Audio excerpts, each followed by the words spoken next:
জুবিনৰ মৃত্যুত শোকস্তব্ধ অসম।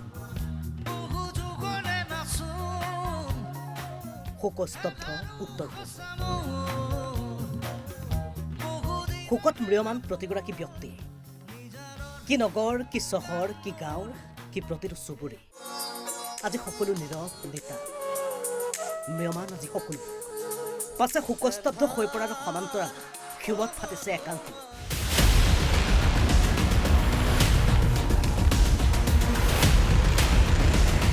ক্ষোভত ফাটি পৰা প্ৰতিগৰাকী ব্যক্তিৰ মুখত এটাই নাম, এটাই অভিযোগ, শ্যামকানু মহন্ত। সকলোৰে অভিযোগ, জুবিনৰ মৃত্যুৰ আঁৰত শ্যামকানু মহন্ত। ৰঙালী উৎসৱৰ পৰা আৰম্ভ কৰি নৰ্থ ইষ্ট ফেষ্টিভেললৈকে একাধিক অনুষ্ঠানক লৈ এইগৰাকী শ্যামকানু মহন্তৰ বিৰুদ্ধে একাংশ ৰাইজৰ অসন্তুষ্টিৰ বিভিন্ন অভিযোগ। বিভিন্নজনে বিভিন্ন সময়ত সামাজিক মাধ্যমত এইগৰাকী ব্যক্তিক সমালোচনাৰে উপচাই পেলায়। কিন্তু বিভিন্ন অসন্তুষ্টি, বিভিন্ন সমালোচনাৰ মাজত এবাৰ সকলোতকৈ ডাঙৰ অভিযোগটো উঠিল হাৰ্টথ্ৰব জুবিনৰ মৃত্যুত।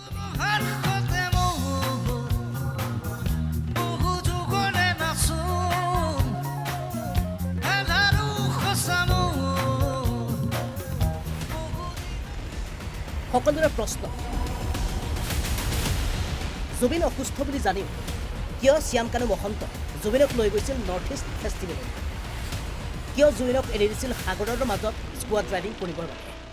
ক্ষোভত ফাটি পৰা প্ৰতিগৰাকী ব্যক্তিৰ এটাই প্ৰশ্ন, এটাই অভিযোগ, এটাই কথা। জুবিনক যিদৰে ছিংগাপুৰলৈ লৈ গৈছিল এইগৰাকী শ্যামকানু মহন্ত,